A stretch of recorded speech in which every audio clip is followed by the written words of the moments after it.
Hey everybody, welcome to another episode of Nerds with Friends. My name is Cody Leach. As always, I'm joined by Christian Garcia. See? We're here to give you the hottest takes. Thank you everyone for listening, subscribing, clicking the little like buttons on YouTube's or on iTunes or wherever you listen to us. We do appreciate that. We had one of our recent episodes that got a little bit more attention than a normal episode would when we said, hey, here's why racists and misogynists do not like the Rings of Power. Some people took it the wrong way, Christian. A little bit. You'd be surprised. Some people on the internet read things and they react to them without thinking. Who would have thought? Yeah, it was pretty the funny. The internet would inspire people to comment. It was funny, too, because that episode, something went wrong with YouTube where YouTube only uploaded like half of it. And so, like, no one mentioned that on there. I found out after reading all these comments and stuff. I'm like, oh, only half the episode's up there and they're still hating on us. So the other half is the part they liked. So yeah, exactly. They would have liked the part that wasn't there. Yeah. But yeah, so, you know, we do appreciate anyone listening, watching, whether you hate us or not. We appreciate your eyeballs. We'll go over maybe some of the comments we got on there just for funsies in a little bit. But before we do that, let's do some nerdy confessions where we confess the things that make us nerds. Christian, what's your nerdy confession? Dude, my nerdy confession, it's a little painful to me. So I started because of Rings of Power. I was like, you know what? I haven't read or gone back to the original Lord of the Rings. Mm-hmm. I was like, I don't feel like reading it. I'm gonna do like the usual audiobooks. And I'm listening to it, and this is the first time I'm not enjoying an audiobook. I don't like the way the narrator is reading the story. First off, he sounds like the guy who does like the Grinch cartoons, you know, and the singing. You know what I'm talking about? I don't know the actor's name, but It's been a long time since I've watched The Grinch. And I guess I forgot like how many songs or how much singing there is. Yeah, there's a shit ton of singing. And like I just remember reading it and I was like, oh my God, like they're in danger. There's peril. Like there's, you know, something could happen. But it's like he's reading it to like an 8-year-old child where it's like nothing. They never feel like there's peril or that. You're reading The Hobbit, you said, right? No, Lord of the Rings. Oh, okay, yeah. And I don't know. I'm like 38% the way through. They just got to Tom Bombadil, and I was like, yeah, I'm super happy Tom Bombadil is not in anything. It just wouldn't have worked. Right. It would not have worked at all. I totally get that why he's not in it. Well, yeah, man, I'm hoping later on when there's actual battles and people are dying that it gets a little bit more serious. You know, I don't see how this guy can sell it in it being jolly like the whole time. Yeah. But yeah, I'm not feeling it. It's definitely like in my mind when I read it, in my head I just read it differently. I don't know. Yeah, I think, you know, that is one of my main complaints with actual reading the Lord of the Rings and the Hobbit is just like you know, very little of it is like the tone of the stories aren't really the same as what we got from the Peter Jackson movies, which is why when the Peter Jackson movies came out, I was like, oh my God, this is so much better than those books were. You know, I was just like, oh shit, yeah, this is fucking awesome. But you know, like I said, I still respect the books and what they did for fantasy as a genre. But like you look at what, you know, like a Brandon Sanderson or a George R. R. Martin or you know, Robert Jordan has done, and like, man, when they do action, yeah, for sure. And then without Tolkien, yeah, they're standing on his shoulders like they wouldn't have happened. Yeah, exactly. They wouldn't be here without him. But they've definitely taken what he started and perfected it, I think. You know? For sure. Like the ways, yeah, I agree. The way Sanderson writes action is fucking incredible. Yeah, exactly. It's like reading an action movie. Yeah. You know, so yeah, you know, it was different time back then, you know, but even like, isn't it? And then I was thinking like, it's weird, like what the source material is like and what it gave birth to, because even like the 70s cartoon, is action packed. Like I was watching like clips of it on YouTube, And I was like, oh, dude, this is kind of cool with the rotoscope, and it's kind of creepy, like the orcs where they took guys and they just painted over like teeth and like creepy eyes. I'm like, oh, this is kind of creepy. Like I wouldn't want to be on shrooms or like smoke anything and like watch this. It'd be trippy as fuck. Yeah, I think a big part of it comes from like, you know, that's how people used to enjoy books is they would read it, and you know, Tolkien would write, and then there was a huge battle between 5 armies, and then which like I think in the Hobbit, I think Bilbo was like knocked out for that whole part, right? So nothing happens, and then Peter Jackson gets it, and he's like, I'm going to make one entire movie about this, and it's like, oh, okay, well, you know, they're taking what we did automatically in our head, you know, expanding this battle scene and the action and making it bigger than what was actually written on the page. And then he, you know, made it into a movie kind of thing. So, you know, I think that's just goes to show what, you know, the evolution of fantasy, where it started being very like reserved and, you know, talking about like the songs and like the colors of the trees and shit like that. And then eventually the people reading those books were like, you know what, Tolkien was cool, but I really liked it where, you know, like I really wanted more battles. And now that I'm a professional writer, I'm going to write those in there. And then we start getting... And don't get me wrong, the guy's voice works for certain things. Like Sure. in the beginning when he was doing concerning hobbits and he was talking about the weed that they smoke, I was like, oh, this is pleasant. This makes sense, you know, like they're from the Shire and, you know, the Hobbiton. But he needs to know when to like turn it up a notch. Yo, man, like, hey. Yeah, this is some serious business now. We need some action.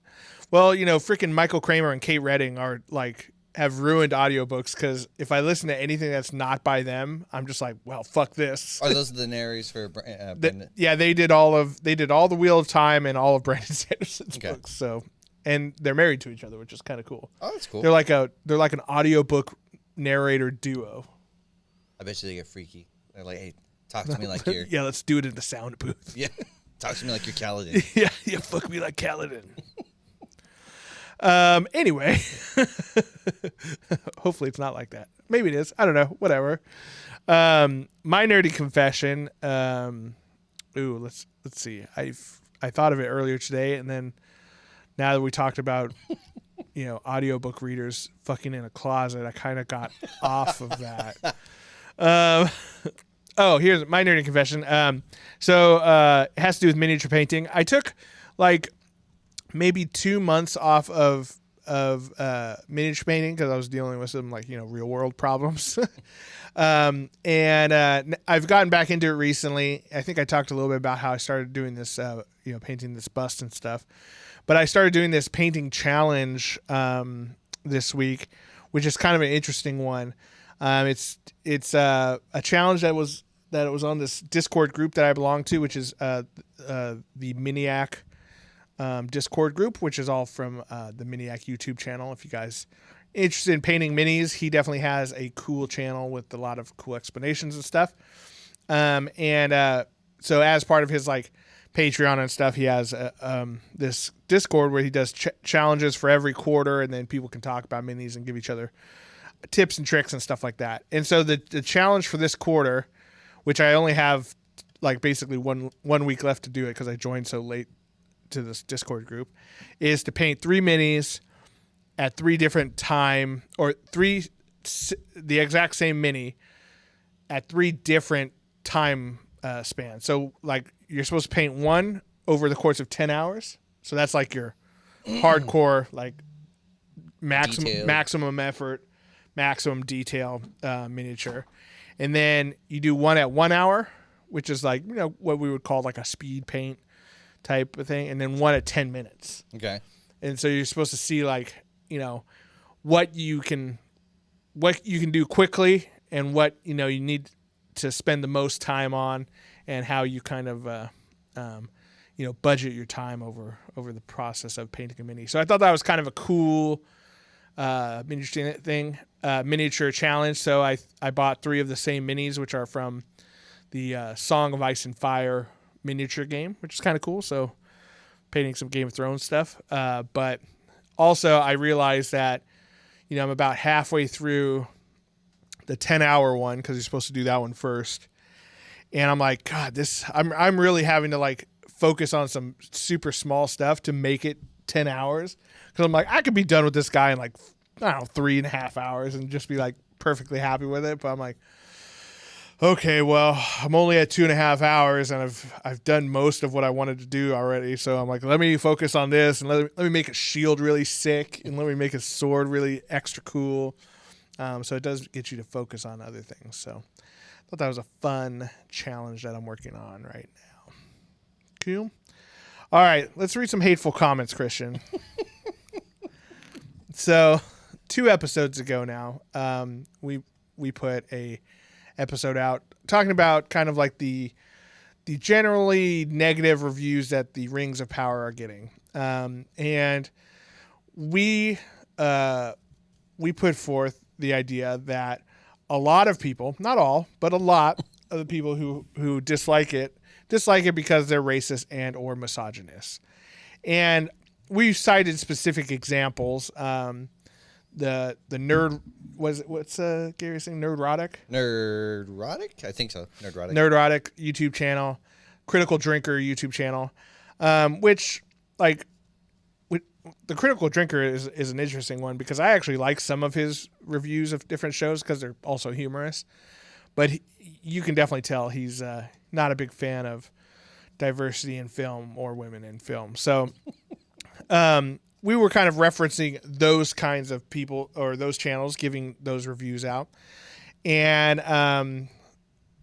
old YouTube got a hold of our algorithm, got a hold of our video, and really put it in a lot of people's suggested box. So it's interesting how they could tell like who's misogynistic.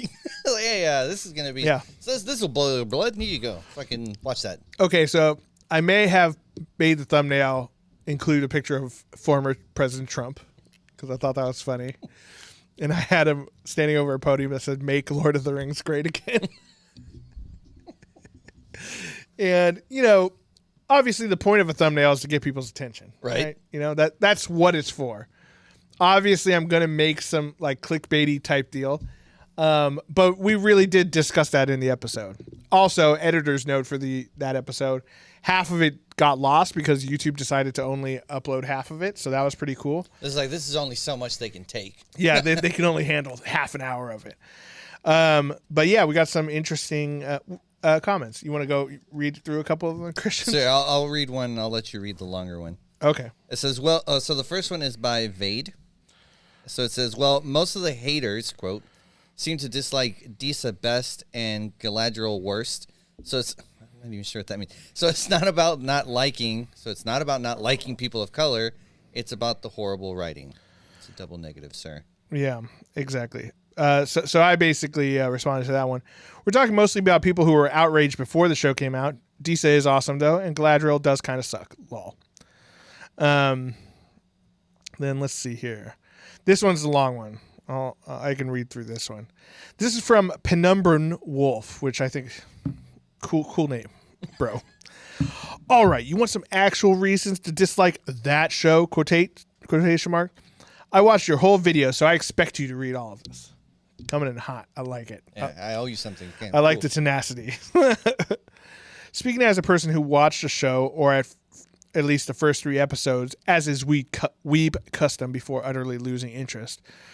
For all the money Amazon threw at it, explain to me why the costumes look so bad. They don't. I don't think they look bad. There were some images out there that showed like scale mail shirts underneath actual scale mail. People are like, oh, what the hell? But I saw the scene was in the last episode, and you can't even tell.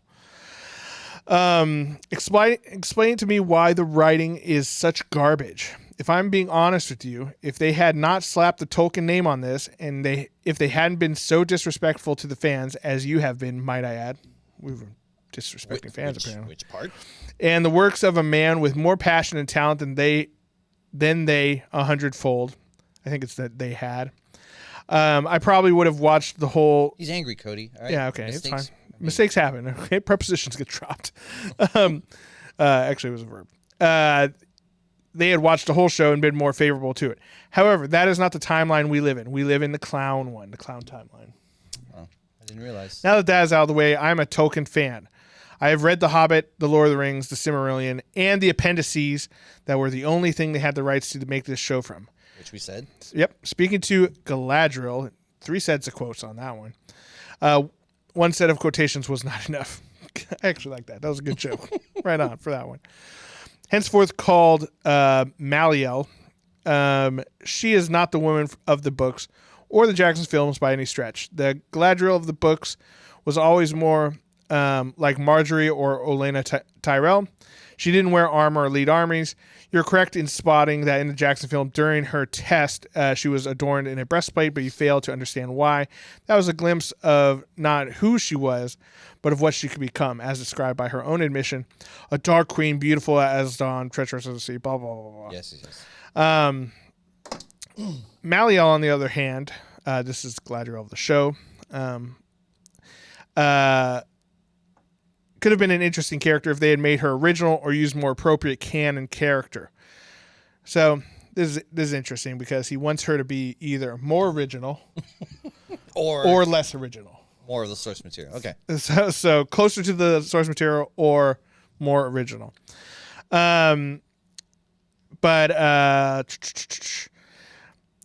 I say this because from what I have seen of her, she is a deeply disturbed and anguished individual.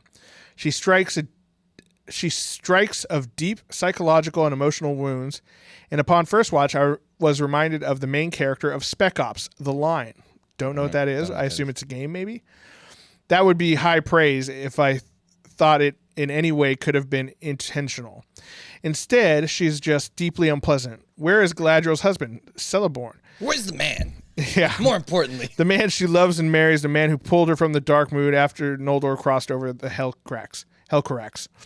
More importantly, where is Celebrian, their child, and Elrond's wife and mother of Arwen, wife of Elsar, formerly Aragorn?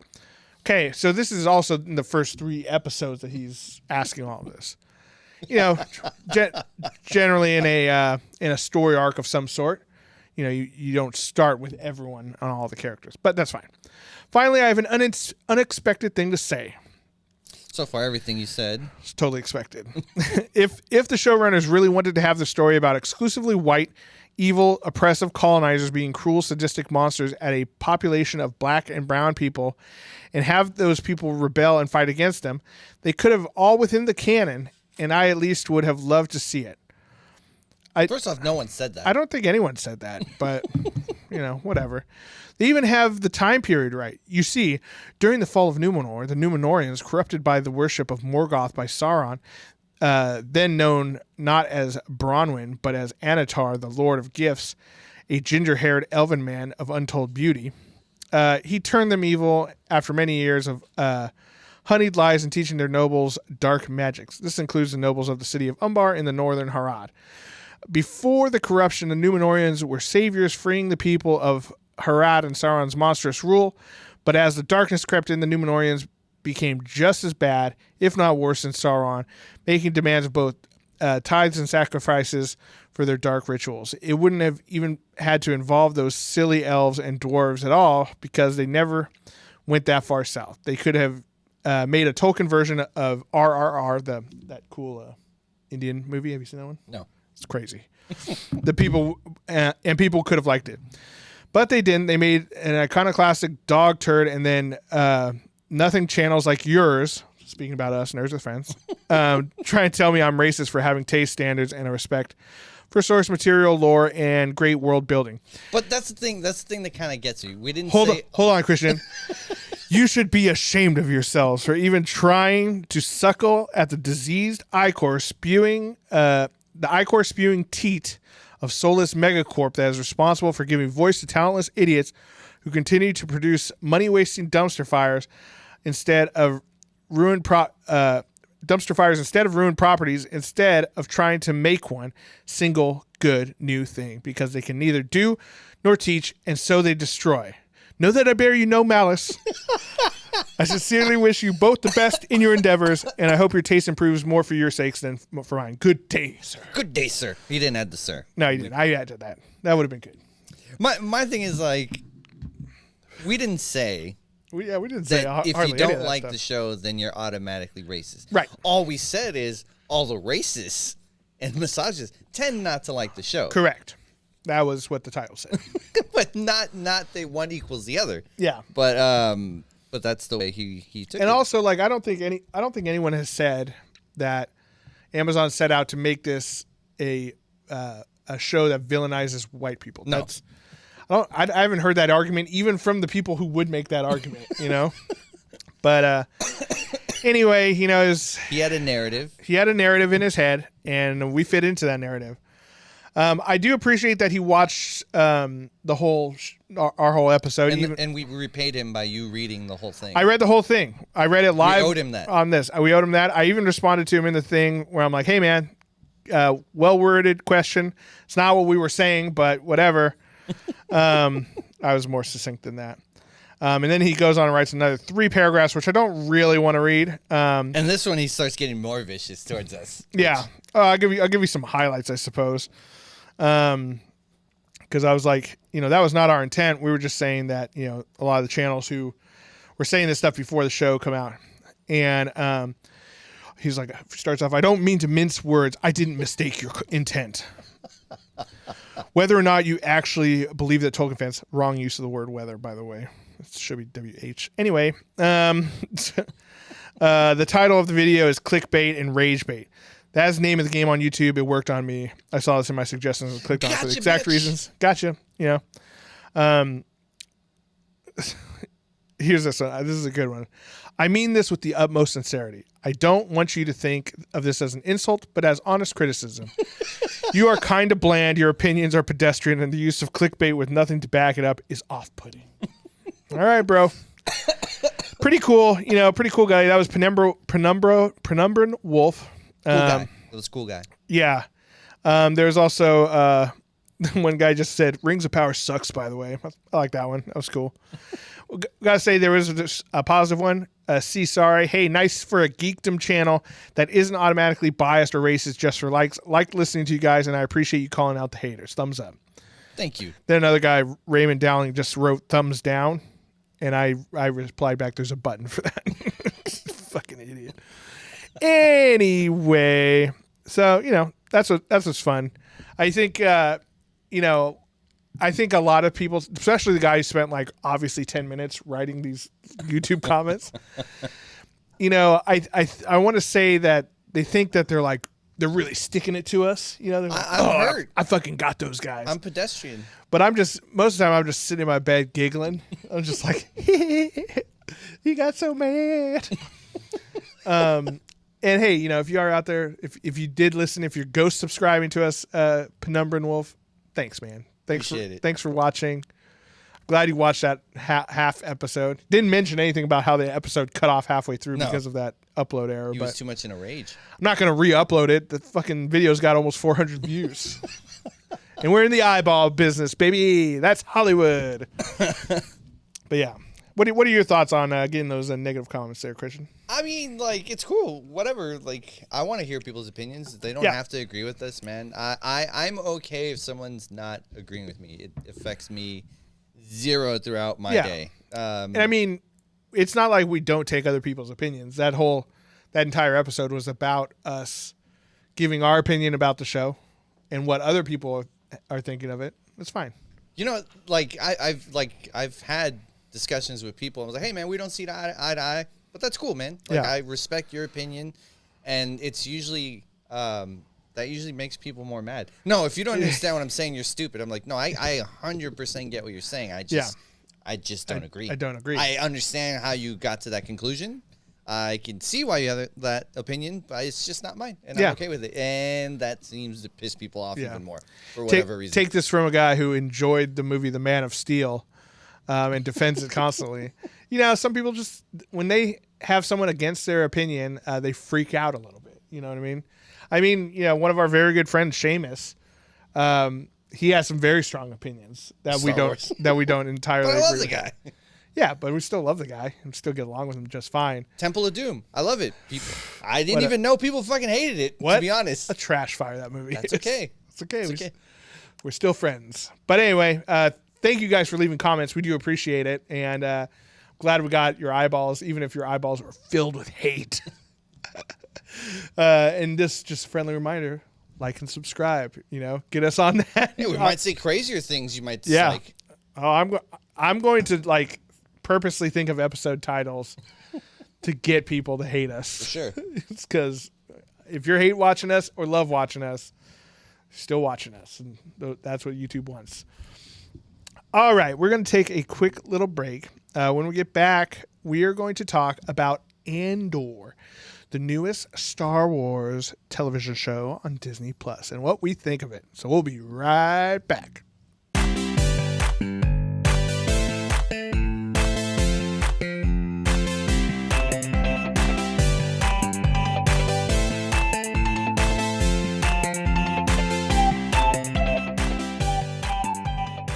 And we're back. All right. Well, the newest Disney Plus show has come out on Disney Plus, I guess. Didn't think that sentence through.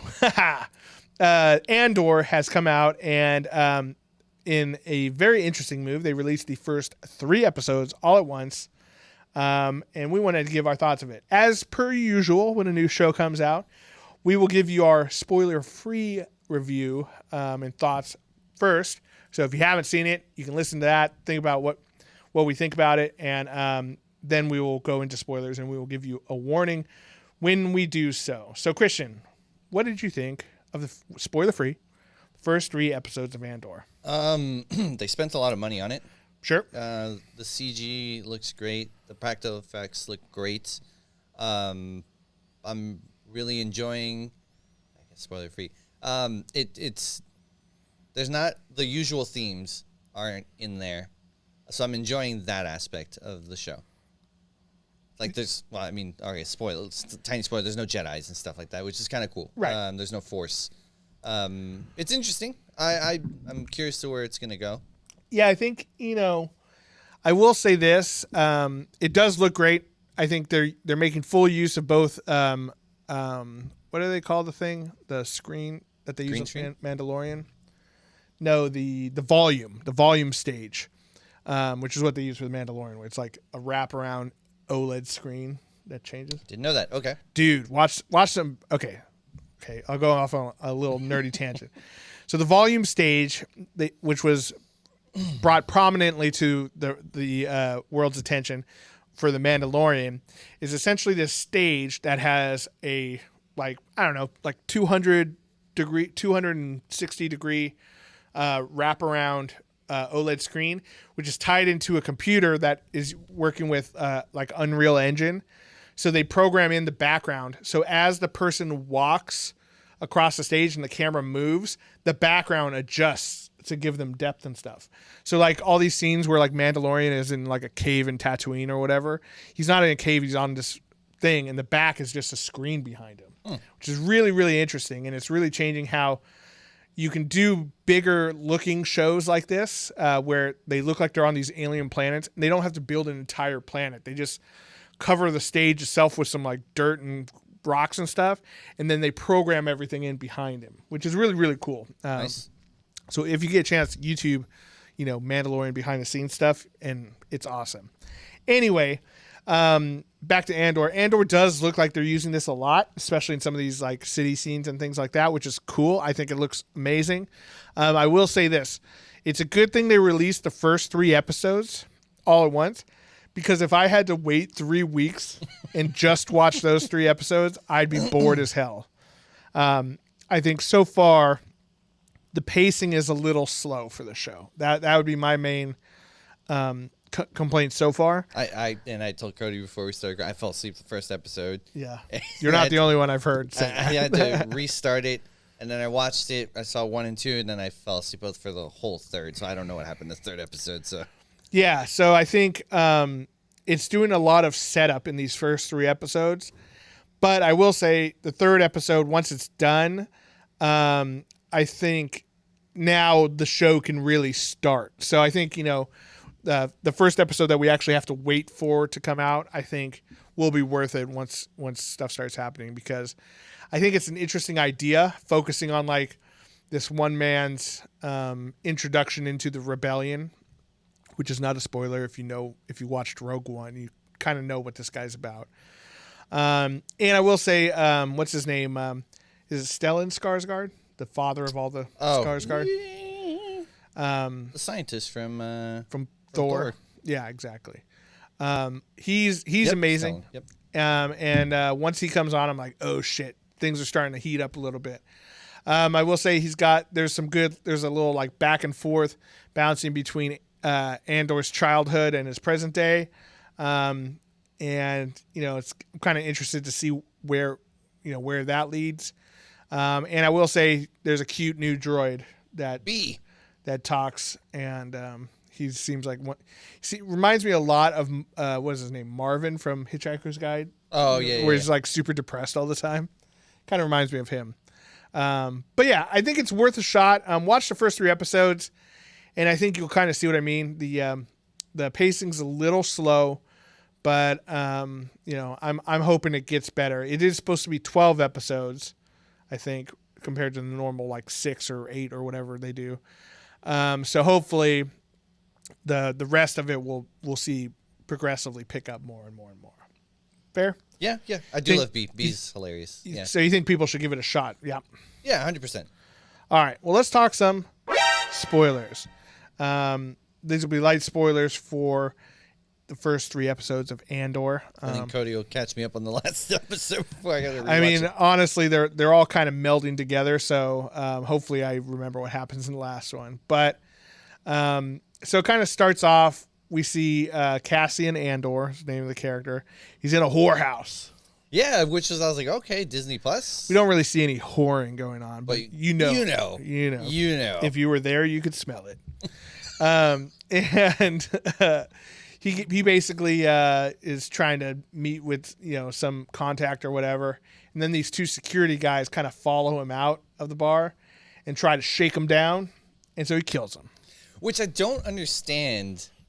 And again, because I had to restart it, and I watched it twice. I don't understand how he killed the first guy. Like, I think a little bit more I don't know, and I don't know why this is bugging me as much as it does. Yeah. But a little bit of information, like, did he hit his head? Because he headbutts him from behind. Yeah, I think he went in and like headbutted him, and he fell against a wall and like either broke his neck or hit his head or say that. Yeah. Give us something. Yeah. Well, I mean, it was very strange. He was just dead all of a sudden. Who knows? Maybe he had an aneurysm. Or something. I don't know. He had a heart attack from all the strenuous fighting he was doing. But yeah, you're right. I think that was really weird. Also, in a universe where, like, don't get me wrong, like, I know Star Wars is owned by Disney, but there's a lot of casual murder that happens in that universe. In a universe where like people are murdered literally all the time, people are really freaking out about these 2 guys. These 2 security guards that are known to be douches. Yeah. And even their boss is like, I'm surprised they weren't murdered sooner. Yeah. He's like, let's brush this under the rug. We can't have the Empire finding out about our record not be sponsored. I actually really love that because it does sound like something a company would, like even a company today would do, like, oh shit, well, kind of the fucking boss is finding out 2 of my idiots fucking died. Yeah, exactly. Then they're gonna come around longer, stick around, look at the books. I can't can you imagine the paperwork we'd have to go through? Yeah, fuck that shit. So I did like that part, but then the other guy who is like, we must seek justice. Hey, can't let it go. Let it fucking go. Your boss said to let it go. Let it the fuck go. No, that guy's a tryhard for sure. Which leads me to believe that he's going to end up joining the rebellion in the end. He's going to like see the injustice that the Empire does and have his mind changed. I bet that's coming. Mark my words. For half a second, I thought he was going to end up being, I forgot the general, the blue guy who's Thrawn. Yeah, I got some Thrawn vibes from him. I was like, no, but it's not like he was human and he got blue skin. He's an alien. So I just definitely got some like, I can't let it go. I'm super focused on that, and I focus on the detail vibes. Which is like kind of screaming Thrawn to me, but I think we're gonna get Thrawn in like the Ahsoka show or something, because they have cast their Ezra Miller, not Ezra Miller. Ezra Miller is the Flash, who's also crazy. Ezra, whatever Ezra's character's name from Star Wars Rebels is. Anyway, Ezra Miller has ruined the name Ezra for everyone. then we have like him back, Cassian coming back to his planet, where he lives currently. We get a little bit of this backstory where he grew up on like this remote mining planet that was like basically abandoned after a mining accident, and him and his like tribe of people live very simple lives out in the jungle. I love that even in space, Yeah.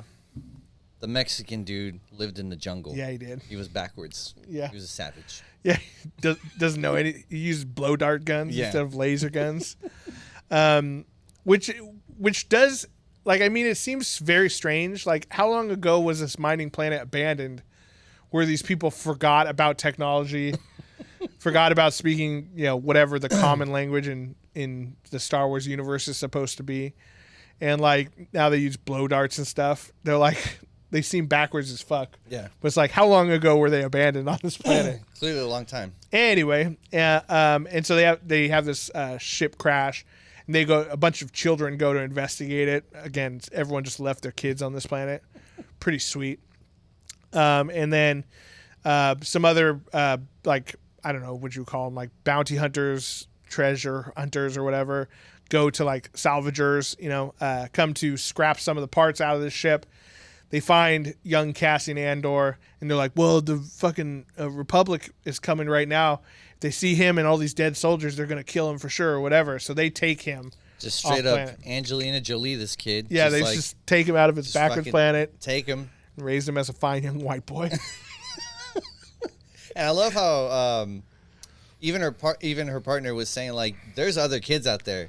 They're still going to murder them. And she's just like, but I'm going to save this one. I'm going to save this one. Look how handsome he is. He's got nice teeth. He's got nice teeth and hair. I could make him into a winner. So they take him off planet, and then that's who he like lives with now on whatever planet he's on. And you can see he's like, he's not very good with money. He's always like scrapping for different parts and stuff. He owes a bunch of people around town money. He's got that stereotypical super hot girl who like, does favors for him, even though she's like, oh, Cassian, what are you doing this time? And he's like, oh, you're super hot. Please do me favors. But she's in love with that other guy. And then obviously the really try hard security guy comes and starts chasing him down with a crew of other people who obviously don't respect him. And then, so you didn't watch episode 3, right? So, I saw. You kind of fell asleep during it. When they had introduced Senior Skarsgard. Yeah, Stellan Skarsgard. And then that's kind of where I don't recall. I fell asleep. So Stellan Skarsgard is like the hot lady's contact. Oh, you know where that hot lady's from? I know that she was from Dusk Till Dawn. She was in that show that a lot of people didn't watch. Oh, she was in another thing that's kind of Dusk Till Dawn adjacent. Morbius. She's the hot doctor lady from Was Morbius. she? Yeah. Pay attention. Someone told me that, and I took it as fact. So here we go. And we're just gonna repeat it. I'm just gonna repeat it. I'm pretty sure though, because she does look like that chick. Anyway, so Morbius chick has a contact who's into buying these like, high profile salvage parts, of which Cassian Andor seems to have a this like, I forget what they called it. It's like a Imperial something box that's never been like plugged in, which makes it more valuable somehow. And you were right, she was in Morbius. Hell yeah, nailed it. Adria Arjona. Anyway, he's got this box, and so Stellan Skarsgård is like the buyer. She calls him down. He meets with Andor, and when he's like questioning him as far as like where he got the box. Ooh, he was in True Detective too. That was a good show. How he got this box, he's like, oh, I stole it. And then he was like, no, but like, how did you steal it? He's like, you just walk in like you belong there. Like that's the problem with the Empires. They're so arrogant that they don't think that someone like me would dare to steal from them. Like how they can't imagine that happening. Also, I was wrong. She wasn't from Dusk Till Dawn, the show. I got my Mexican ladies mixed up. I don't know who she is. Racist. Yep, that's me. Anyway. I hate fucking Rings of Power. No. And so he goes on the speech about how like arrogant the Empire is. And Stellan Skarsgård basically is like, well, don't you want to fight them for real? Like, don't you want to really stick it to the Empire? And so he basically wants to recruit Andor to join him in his budding rebel alliance, and then all the security guys come and try to crash the party, but Stellan Skarsgard has he's left charges on the door which blow up, and they start getting a laser battle. They send out a land speeder, and they're all the guys shoot it, and it crashes, and then it blows up, and you see the Cassian and Stellan Skarsgard ride away on a speeder bike, and they basically take out half of these security guys who are after them, and they leave the planet together, and then the hot lady is left there with the dead boyfriend who sold out Andor, and that's what he gets for being a hater. So he gets for being a snitch. Snitches get shot in the face. But yeah, I mean it's a lot of setup for these first few episodes for sure. But now that I think Stellan Skarsgård and Diego Luna are together, I think that now we're set up for some high adventure, and we're going to see some people. I know there's going to be some characters in the show that link to the greater Star Wars universe, like Mon Mothma is going to be in there. She's that one redheaded lady from A New Hope. I think she was in A New Hope, right? Or maybe it was Return of the Jedi. She's the one with the bowl cut in the flowy dress. So we're gonna get some cool, Rebels tie-in. I think what's his name? Forrest Whitaker, I think, is supposed to be. Oh, nice. Returning as Saul Guerrera, I believe. Pretty sure. I could have made that up because now I'm not seeing him. Yeah, I'm not seeing him on. But I feel like I saw him in there somewhere. But anyway, so there's going to be some cool stuff happening leading into the Rebel Alliance, which I'm very excited for. But who knows? It's a blank slate. We don't really know what's going to happen with this show. Are we going to see more of Hot Lady? Is she, I feel like she's going to somehow end up with Diego Luna. You get those vibes. But it's an interesting setup for a show. And because it's such a blank slate, we don't have expectations for it, right? Like with what was it? Rogue One, right? We know that movie was going to be about getting the plans for the Death Star. For sure. Right? So we know that it's probably not going to end well for those people who are getting those plans, but they're going to transfer it. The Rebel Alliance is definitely going to get them, and that's going to let A New Hope happen. This one, we don't know where it's leading. Is it going to end with him meeting up with Jen Erso for the first time, and then Rogue One happens? Who knows? Or is it going to be a totally different story leading into something else big that thwarts the Empire? I don't know. I really liked Rogue One. I don't remember. Did you like it or not? I was okay with it. I will say the last 5-10 minutes of Rogue One are the best piece of Star Wars that we've seen ever. You're talking just the Darth Vader part? The Darth Vader part was so good. The rest of it was fine. I liked the mercenary. I like Donnie Yen. Yeah, and he was great too. The non-Jedi Force user. Yeah, the Temple Guard guy. Yeah, I really loved them. I liked him. I just thought the rest of the movie was kind of weird. And the robot. I forgot the robot's name. Oh yeah. I don't remember the robot's name, but he was cool. I mean, it was a fine movie. It wasn't it didn't blow my socks off. I liked what's his name, Krennic Shaw, I think was the guy, the Empire guy who wore all white with his little cape, who gets choked out by Vader. It was a good movie. I enjoyed it. I think that it the movie The Black Panther are two movies where people fucking went crazy for it, and I was just oh no, it was okay, it was good or whatever. It wasn't knock my dick in the dirt, holy shit, oh my god, I can't believe it. But I will say the Vader scene was I peed a little when that first came on. And every once in a while I'll still just turn on, because now it's on Disney Plus, so you can just get it whenever. I'll just turn on and watch that scene over and over again. And you're I'm done. I'm done.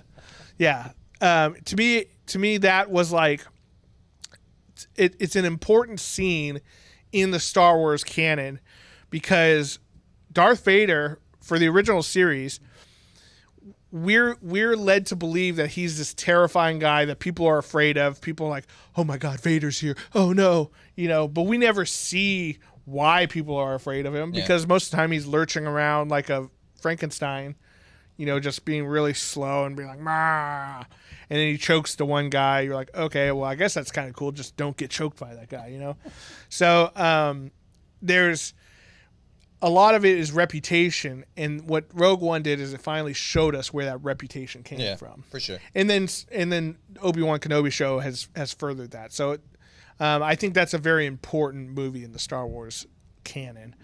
But yeah, it was fine. It was good. But yeah, I'm excited for seeing more of Andor. Any final thoughts you got on it? No, I mean, I need to rewatch. Oh, I need to watch the third episode. Yeah. I mean, what you said sounded cool. I think it was a slow starter. Pacing is a problem with the show.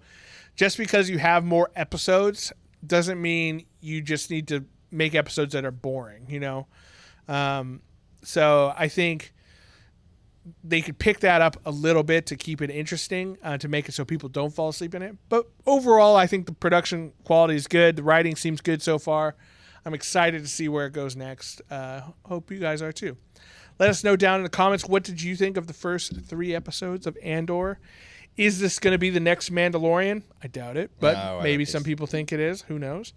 Or do you think it's going to be the next Rise of Skywalker? People generally generally don't like. I think I'm interested to see where it goes next. We're interested to hear what you guys have to say. Drop us a line down at the bottom.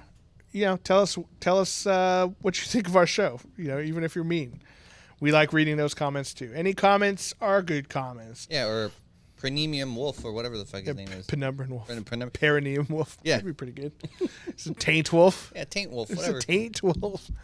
Yeah, we don't mind those comments at all. Also, while you're down there, like and subscribe. We do appreciate that. You could put a thumbs down too. I mean, again, it's hurtful, but we value your opinion. So leave those down there. And if you want to support the show and take it a little bit further, check out patreon.com/nerdswithfriends. You can become a patron today and help support the show. Christian, as always, thanks for being my I don't know. I can't think of the mercenary guys from B to your thank you your for being Andor. the Andor to my Cassian. That doesn't make any sense. Thank you guys for listening. To all the nerds out there, remember, you're not alone. You're with friends. This is Nerds with Friends, and we'll see you next week. Goodbye.